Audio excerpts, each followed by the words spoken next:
Oi,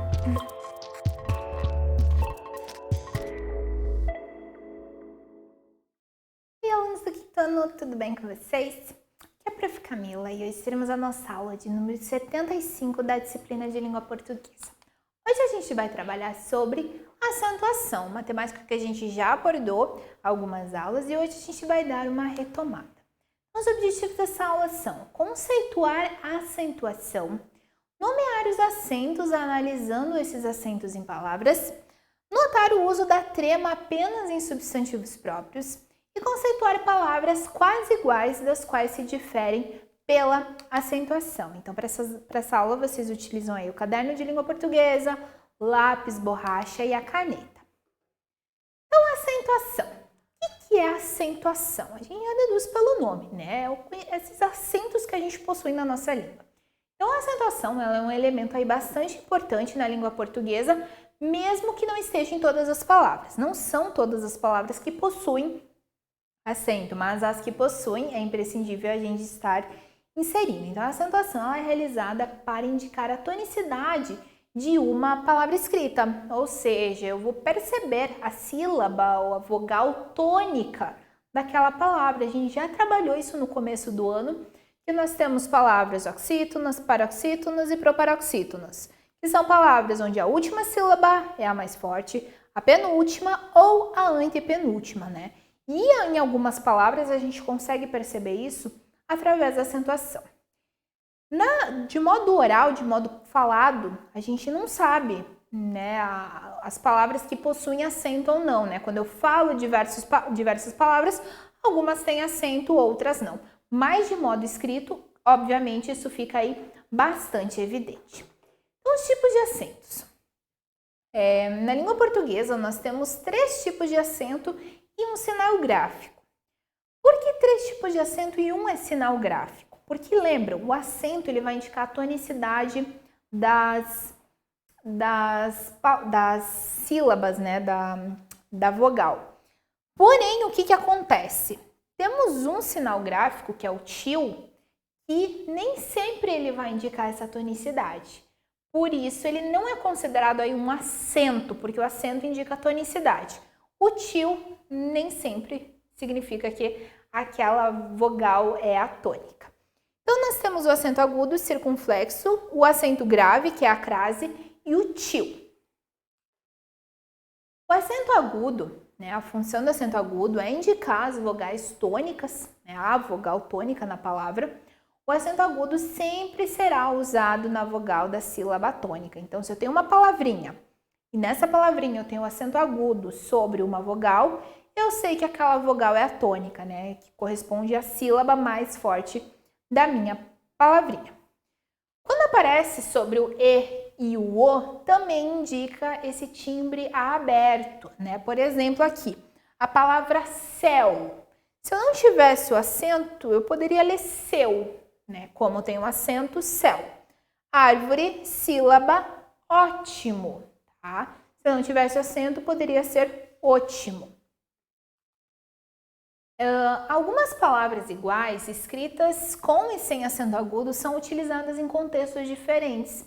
E a gente vai analisar algumas palavrinhas que uma delas tem um acento agudo e outra não. Exatamente a mesma palavra, mas só se difere pelo acento agudo. Então, olha só. Ele fez uma análise bem detalhada. Análise tem acento. Proparoxítono, na antepenúltima sílaba mais forte. Analise este relatório, tá? Então, se a gente escrever aqui as palavras, análise e analise, a palavra é a mesma, né? Só se difere pelo acento. Qual que é a sílaba tônica na primeira? Essa aqui, análise. E na segunda, analise. O li é a sílaba tônica. Então, notem como o acento difere a minha própria pronúncia. Esta sala está precisando ser arrumada. Está ficando muito tarde, vocês irão se atrasar, né? Então, esta e está. Duas palavrinhas bastante utilizadas aí no nosso cotidiano. Então, esta, a sílaba tônica S. e está a sílaba tônica tá. A gente tem uma regra particular, eu inclusive já citei naquela aula que a gente tinha sobre acentuação, só retomando aqui, nós temos algumas palavrinhas que possuem o acento agudo em cima ali da letra E, mas que não indicam esse timbre aberto, esse E. Elas continuam sendo E, tá? É uma regra particular, uma regra especial da língua portuguesa. Então, na língua portuguesa, as palavras terminadas em ou ens, onde a última sílaba é a mais forte, né? Terminou em ou ens, e essa sílaba é a mais forte, ainda que tenha um acento agudo, o timbre vai ser fechado, tá? Não fica em, fica em. Então, vamos analisar. Também, eu não falo também, por quê?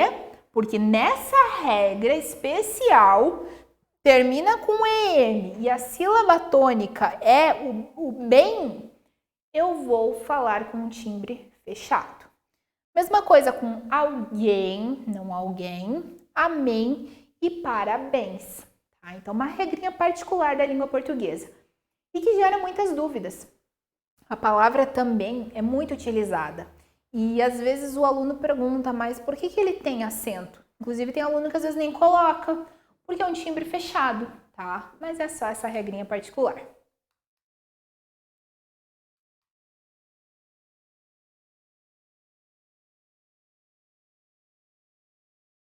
Então, o acento circunflexo agora. O acento circunflexo ele é só usado nas vogais A, E e O, tá? E além de indicar essa vogal tônica, também indica um timbre fechado na minha pronúncia. O acento agudo, um timbre aberto. É, ó, o circunflexo, um timbre fechado. Por exemplo, triângulo, não é triângulo, é triângulo, timbre fechado. Paciência, escândalo e chinês. Notem o timbre fechado e também a tonicidade dessa sílaba, né? Sílaba mais forte no triângulo, o an. Paciência, em. Escândalo, can. E chinês, o nes. Tá? Então, algo bem interessante da acentuação é justamente a fácil identificação da sílaba tônica quando a palavra possui aí acentuação. Aí nós temos o tio, tá? Tio se escreve assim. Quando a gente fala tio em sala de aula, o aluno vai lá escrever T-I-O. Não é assim, é tio, T-I-L, tá? É um sinal gráfico e é usado apenas nas vogais A e O. Não necessariamente é usado na vogal tônica, tá? Uma palavra pode ter acento tio e outro agudo ou circunflexo, ok? Então aqui, pessoal, algumas palavras: cães, maçã, mamão e órfão, tá? Ele é um sinal gráfico. Olha só, na palavra órfão, nós temos o acento agudo e o tio. Qual que é a sílaba tônica? O que tem o acento agudo, tá? O tio aqui, no caso, não vai indicar a tonicidade. Mas em outras isso pode não acontecer. Por exemplo, a palavra mamão. Qual a sílaba mais forte? Mão, que coincide ali com a inserção do tio. E nós temos um outro acento, que é o acento grave, que a gente chama de crase. O acento grave, ele também é conhecido aí como a crase. A crase ela é um pouquinho complexa de ser entendida. A gente precisa ter prática, porque ela tem muitas regras e a gente não vai se aprofundar sobre crase nessa aula, mas nos anos seguintes, com certeza, vocês vão estar trabalhando bastante sobre ela. Ocorre com a ligação entre uma preposição e um artigo. A preposição é aquilo que vem antes de um substantivo, de uma palavrinha, tá? E o artigo é o a, o, as, os. Então vamos ver. A crase é um nome que se dá à união da preposição a com o artigo a.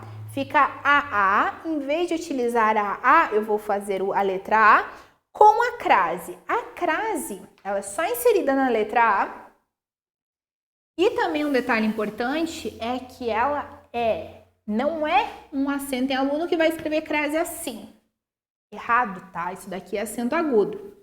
A crase, ela é escrita para o lado contrário, ela é para cá, tá? Da direita para a esquerda. Vamos à escola amanhã, né? Eu estou indicando o lugar para onde eu estou indo. Escola é uma palavra feminina. Vou utilizar a de preposição e a de artigo a. Então, a escola com crase. Vou à praia no final de semana. Também eu insiro a crase. Aí nós temos a trema, que não faz parte mais da língua portuguesa, mas é importante a gente ressaltar porque ela ainda faz parte de substantivos próprios na nossa língua. Essa acentuação ela era utilizada há alguns anos, quando eu fui alfabetizada, utilizava-se muito crase ainda, a trema ainda, como por exemplo nessas palavras, ó, 50 e pinguim, eram palavras que tinham a trema, esses dois pontinhos sobre a letra U. Porém, com a nova ortografia instituída aí de modo obrigatório no Brasil em 2016, a trema foi retirada, tá? Então, olha só que interessante aqui. A, E, I, O, U e a crase, né? Eles estão colocando os acentos e tudo mais. Estou fora dessa. Por quê, né? Inclusive, utiliza a trema como dois olhos que estão chorando porque foi tirada na nossa língua. Então, alguns exemplos, né? Está presente nos sobrenomes, principalmente sobrenome alemão tem a trema. Günther e Hübner são dois sobrenomes de origem alemã e os dois possuem aí a trema. Então, a gente não pode alterar um nome próprio, né? Eu não posso, o meu nome é Camila, eu vou para outro lugar, eu vou mudar meu nome, né? Com o seu, eu vou mudar para cá, por exemplo. Não existe isso. Então, por isso, se mantém a trema nesses sobrenomes. Galerinha, trouxe aqui para vocês 6 palavras que são muito parecidas, né? Sempre dois pares aqui, sempre um par parecido. Metro, metrô, paz, país, fábrica e fabrica, tá? Vão se diferenciar pelo acento. Acessem o dicionário ou escrevam com as palavras de vocês o conceito dessas palavrinhas. Dá um pause ali no vídeo e já voltamos com as respostas. Então, as respostas, pessoal. Metro é unidade de medida de comprimento, né? 1 metro, 2 metros. Metrô é aquele transporte subterrâneo, né? Como se fosse um trem que passa debaixo da terra.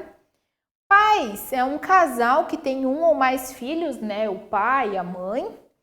País é um território, né, delimitado, ocupado por uma população.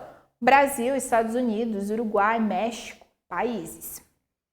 Fábrica é um estabelecimento industrial que trabalha com a produção de matéria-prima. Tá? Então, eles produzem produtos diversos. E fabrica vem do verbo fabricar, né? Por exemplo, ele fabrica, ela fabrica. Pessoal, tudo bem, então vocês terminaram mais uma lição. Agora vocês vão estar executando aí algumas atividades sugeridas para vocês, trabalhando essa questão da acentuação.